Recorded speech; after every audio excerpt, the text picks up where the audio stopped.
আকাশবাণী কলকাতা। স্থানীয় সংবাদ পড়ছি নমামি বসু রুদ্র। প্রথমে বিশেষ খবর।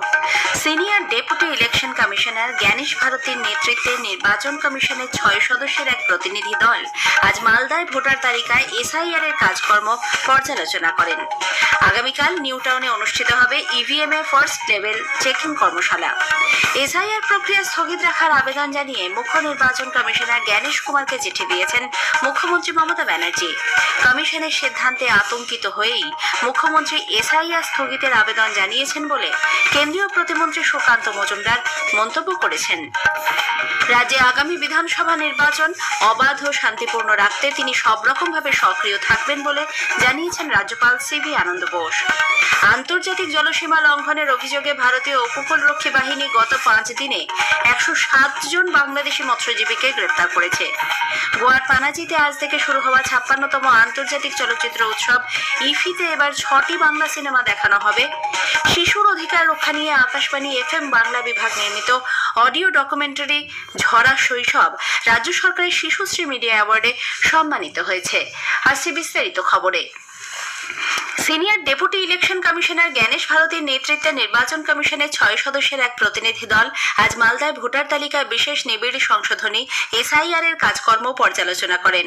জেলা প্রশাসনিক ভবনে আয়োজিত এক বৈঠকে রাজ্যের মুখ্য নির্বাচনী আধিকারিক মনোজ কুমার আগরওয়াল, জেলা শাসক প্রীতি গোয়েল সহ অন্যান্য প্রশাসনিক আধিকারিকরা উপস্থিত ছিলেন। সাংবাদিকদের কাছে শ্রী আগরওয়াল বলেন, রাজ্যে এসআইআর এর কাজ সন্তোষজনকভাবে এগিয়ে চলেছে। মালদার চর এলাকায় কিছু সমস্যা রয়েছে, তবে জেলা প্রশাসন তা সমাধান করবে। নির্দিষ্ট সময়ের মধ্যেই এসআইআর এর কাজ শেষ হয়ে যাবে বলে আশা প্রকাশ করেন তিনি। মালদা থেকে ওই প্রতিনিধি দল আজই কলকাতা ফিরছেন। নির্বাচন কমিশনের সঙ্গে বিধানসভা ভোটের প্রস্তুতি শুরু করে দিয়েছে রাজ্য সরকারও। নির্বাচনী পরিকাঠামো এবং ইভিএম প্রস্তুতি নিয়ে আগামী শনিবার জেলা শাসকদের সঙ্গে গুরুত্বপূর্ণ বৈঠকে বসছেন মুখ্য সচিব মনোজ পান্ত। এদিকে বিধানসভা ভোটের আগে ইভিএম এর ফার্স্ট লেভেল চেকিং কর্মশালা অনুষ্ঠিত হবে আগামীকাল। নিউ টাউনের তালকুটিরে আয়োজিত এই কর্মশালায় উপস্থিত থাকবেন রাজ্যের দায়িত্বপ্রাপ্ত সিনিয়র ডেপুটি নির্বাচন কমিশনার জ্ঞানেশ ভারতী। তার নেতৃত্বে কমিশনের এক প্রতিনিধি দল কর্মশালায় অংশ নেবেন। অন্যদিকে কর্মশালায় যোগ দিতে আজ রাতেই কলকাতা আসছেন নির্বাচন কমিশনের সচিব মধুসূদন গুপ্ত এবং Electronics Corporation of India Limited ECIL এর senior deputy general manager PC Mondal. ওই কর্মশালায় রাজ্যে 24 জন জেলা নির্বাচনী আধিকারিকও উপস্থিত থাকবেন। ভোটার তালিকায় বিশেষ নিবিড় সংশোধনী এসআইআর প্রক্রিয়া স্থগিত রাখার আবেদন জানিয়ে মুখ্য নির্বাচন কমিশনার জ্ঞানেশ কুমারকে চিঠি দিয়েছেন মুখ্যমন্ত্রী মমতা ব্যানার্জি। আজ লেখা ওই চিঠিতে মুখ্যমন্ত্রী অভিযোগ করেন, কোন রকম পরিকল্পনা ছাড়াই এই প্রক্রিয়া চালানো হচ্ছে। এজন্য ন্যূনতম প্রস্তুতি নেওয়া হয়নি। এই কাজের জন্য বিএলওদের পর্যাপ্ত প্রশিক্ষণ এবং যথেষ্ট সময় না দেওয়ায় তারাও আতান্তরে পড়েছেন। চলতি প্রক্রিয়া স্থগিত রাখার ব্যাপারে উপযুক্ত পদক্ষেপ গ্রহণের জন্য মুখ্য নির্বাচন কমিশনারের কাছে আবেদন জানিয়েছেন তিনি। মুখ্যমন্ত্রীর বক্তব্যে গোটা এসআইআর প্রক্রিয়াটাই অপরিকল্পিতভাবে করা হচ্ছে। মুখ্যমন্ত্রীর এই চিঠির প্রেক্ষিতে রাজ্যের মুখ্য নির্বাচনী আধিকারিককে প্রশ্ন করা হলে তিনি বলেন, বিষয়টি নিয়ে যা বলার তা নির্বাচন কমিশন বলবে। এ ব্যাপারে রাজ্যের মুখ্য নির্বাচন দপ্তরের কোনো ভূমিকা নেই। এটা সিও তো এটা কোনো রোল নেই এর মধ্যে। এসআইআর ডিক্লারেশন ইসিআই পাওয়ার আছে, সিও তো একটা ও আছে, অফিসার আছে, ইসিআই ডাইরেকশন অ্যাপ্লাই করতে হচ্ছে সিও কে ডিও কে। এটা পলিসি ডিসিশন মধ্যে সিও নেই। এদিকে মুখ্যমন্ত্রী আতঙ্ক ও উৎকণ্ঠা থেকে এসআইআর প্রক্রিয়া স্থগিত করতে চাইছেন বলে বিজেপি দাবি করেছে। দলের প্রাক্তন রাজ্য সভাপতি ও কেন্দ্রীয় প্রতিমন্ত্রী সুকান্ত মজুমদার এক্স হ্যান্ডেলে অভিযোগ করেন, তৃণমূল কংগ্রেসের মদতে বাংলাদেশি অনুপ্রবেশকারীরা এতদিন রাজ্যের নানা এলাকায় বসবাস করছিল। এসআইআর চালু হওয়ায় তাদের মধ্যে দেশ ছাড়ার হিড়িক পড়ে গেছে। রাজ্যের প্রশাসনিক প্রধান হিসেবে এসআইআর এর বাস্তবতাকে মানতে না পারলে মুখ্যমন্ত্রীর পদত্যাগ করা উচিত বলেও শ্রী মজুমদার দাবি করেন। পরে কলকাতায় সাংবাদিকদের প্রশ্নের উত্তরে তিনি বলেন, অনুপ্রবেশকারীদের নিয়ে আসল ছবিটা প্রকাশ হতেই মুখ্যমন্ত্রী এসআইআর স্থগিত করার দাবি জানাচ্ছেন। আগে উনি বলতেন একদম আমরা এসআইআর হতেই দেব না। এসআইআর এর ধারণা যখন ইলেকশন কমিশন দিয়েছিল যে এসআইআর আমরা করতে দেব না, তারপরে একের পর এক ঘটনা সবার সামনে এসেছে। লক্ষ্মীর ভান্ডার দেওয়ার ব্যবস্থাও করে দিয়েছে বাংলাদেশি নাগরিকদেরকে। মমতা বন্দ্যোপাধ্যায়ের গুমর ফাঁস হয়ে গেছে। এখন তিনি তাই চাইছেন যে এসআইআর স্থগিত করা হবে। আমি আগেও বলেছি, স্থগিত হলে কি হবে, এক্সটেন্ড যদি করতে চাই, স্বাভাবিকভাবে মমতা বন্দ্যোপাধ্যায় সরকারের টেনিওর পার হয়ে যাবে ভোট করাতে করাতে। রাজ্যে আগামী বছরের বিধানসভা নির্বাচন অবাধ ও শান্তিপূর্ণ রাখতে তিনি সব রকমভাবে সক্রিয় থাকবেন বলে রাজ্যপাল সিভি আনন্দ বোস জানিয়েছেন। আকাশবাণীকে দেওয়া এক একান্ত সাক্ষাৎকারে তিনি জানান, ভোটে হিংসা রুখতে রাস্তায় নামবেন তিনি। I will be in the field from 6 a.m. onwards to be available to the public. I will visit the places where there is threat of violence. I will take all possible steps to see that the election is conducted in a free and fair manner.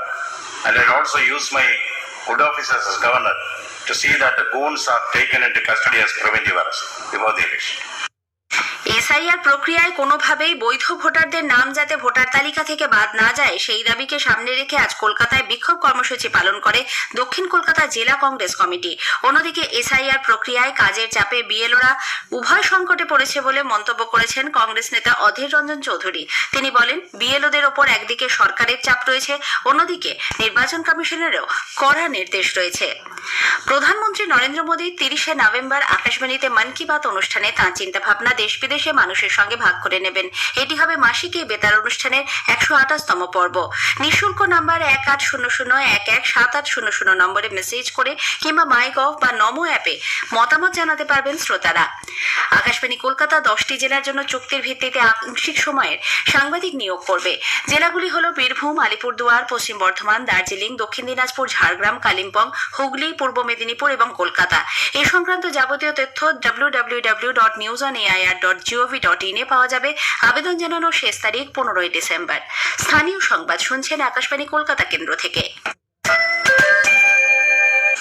আন্তর্জাতিক জলসীমা লঙ্ঘনের অভিযোগে ভারতীয় উপকূলরক্ষী বাহিনী গত 5 দিনে 107 জন বাংলাদেশি মৎস্যজীবীকে গ্রেপ্তার করেছে। তাদের দক্ষিণ চব্বিশ পরগনার সুন্দরবন পুলিশ জেলার একাধিক থানায় পাঠানো হয়েছে। গত শনিবার থেকে পরপর 3 দিন 3টি বাংলাদেশি ট্রলারে মৎস্যজীবীদের অবৈধভাবে জলসীমা লঙ্ঘন করতে দেখে উপকূলরক্ষী বাহিনী। গত রাতে 28 জন বাংলাদেশি মৎস্যজীবী সহ আরও একটি ট্রলার আটক করে তারা। তাদেরকে আজ দক্ষিণ চব্বিশ পরগনার নামখানার নারায়ণপুর ঘাটে নিয়ে গিয়ে কাকদ্বীপ থানার পুলিশের হাতে তুলে দেওয়া হয়। ধৃতরা সকলেই বাংলাদেশের কক্সবাজারের বাসিন্দা।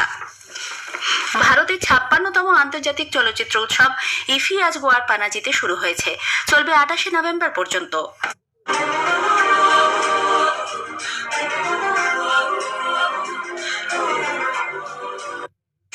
এবারের উৎসবে 81 দেশের 240টিরও বেশি চলচ্চিত্র প্রদর্শিত হবে, দেখানো হবে 6টি বাংলা সিনেমা। একটি প্রতিবেদন। গোয়াতে 56তম আন্তর্জাতিক চলচ্চিত্র উৎসবের আনুষ্ঠানিক উদ্বোধন আজ হয়ে গেলেও আগামীকাল থেকে বিভিন্ন প্রেক্ষাগৃহে ছবি প্রদর্শন শুরু হবে। ভারতীয় প্যানোরামা বিভাগে এবারে জায়গা করে নিয়েছে সৌকর্য ঘোষালের পক্ষীরাজের ডিম সিনেমাটি। 22 তারিখ সিনেমাটি প্রদর্শিত হবে। গত বছরও ভূতপরি সিনেমাটি নির্বাচিত হয়েছিল ইফিতে। পরপর দুবার তার ছবি নির্বাচিত হওয়ায় স্বভাবতই খুশি সৌকর্য জানালেন, পক্ষীরাজের ডিম সিনেমাটি তিনি সত্যজিৎ রায়কে উৎসর্গ করতে চান। 12 বছর লাগলো আমার একটা ছবি করতে, যেটা আমি মনে করলাম যে এই ছবিটা হয়েছে হয়তো খানিকটা যোগ্য, যেটা সত্যজিৎ রায়কে উৎসর্গ করা যায়। আমাদের পক্ষীরাজের ডিম সত্যজিৎ রায়কে উৎসর্গ করা একটা ছবি। তো আমি জীবনে যে ছবিটা সত্যজিৎ রায়কে উৎসর্গ করেছিলাম সেই ছবিটা ইফিতে ইন্ডিয়ান প্যানোরামা সেকশনে সিলেক্টেড হলো। এটা একটা খুবই আনন্দের বিষয়। আশফিন নাহার, আকাশবাণী সংবাদ, কলকাতা। শিশুর অধিকার রক্ষা নিয়ে আকাশবাণী এফএম বাংলা বিভাগ নির্মিত অডিও ডকুমেন্টারি ঝরা শৈশব রাজ্য সরকারের শিশুশ্রী মিডিয়া অ্যাওয়ার্ডে সম্মানিত হয়েছে। আন্তর্জাতিক শিশু অধিকার দিবসে মালদার দুর্গা কিঙ্কর সদনে আয়োজিত এক অনুষ্ঠানে আকাশবাণী এফএম বাংলা বিভাগের হয়ে পুরস্কার গ্রহণ করেন অনুষ্ঠান আধিকারিক শুভায়ন বালা। আকাশবাণী কলকাতার ডেপুটি ডিরেক্টর জেনারেল ইঞ্জিনিয়ারিং এবং হেড অফ অফিস সুচিস্মিতা রায় বলেন, এই সম্মান আরও একবার প্রমাণ করে যে আকাশবাণী চিরকাল অর্থপূর্ণ কাজ করার প্রচেষ্টাই করে। এই কাজের মাধ্যমে সাহস ও সহানুভূতির প্রতিফলন পাওয়া যায় বলে মত প্রকাশ করেছেন head of programme Mitali Dutta. শেষ করার আগে স্থানীয় সংবাদের বিশেষ কিছু অংশ আরও একবার। Senior deputy election commissioner Gyanesh ভারতীর নেতৃত্বে নির্বাচন কমিশনের 6 সদস্যের এক প্রতিনিধি দল আজ মালদায় ভোটার তালিকায় এসআইআর এর কাজকর্ম পর্যালোচনা করেছেন। আগামীকাল নিউ টাউনে অনুষ্ঠিত হবে ইভিএম এর ফার্স্ট লেভেল চেকিং কর্মশালা। এসআইআর প্রক্রিয়া স্থগিত রাখার আবেদন জানিয়ে মুখ্য নির্বাচন কমিশনার জ্ঞানেশ কুমারকে চিঠি দিয়েছেন মুখ্যমন্ত্রী মমতা ব্যানার্জি। কমিশনের সিদ্ধান্তে আতঙ্কিত হয়ে মুখ্যমন্ত্রী এসআইআর স্থগিতের আবেদন জানিয়েছেন বলে কেন্দ্রীয় প্রতিমন্ত্রী সুকান্ত মজুমদার মন্তব্য করেছেন। স্থানীয় সংবাদ শেষ হলো, এরপর খেলার খবর 8টা বেজে 10 মিনিটে।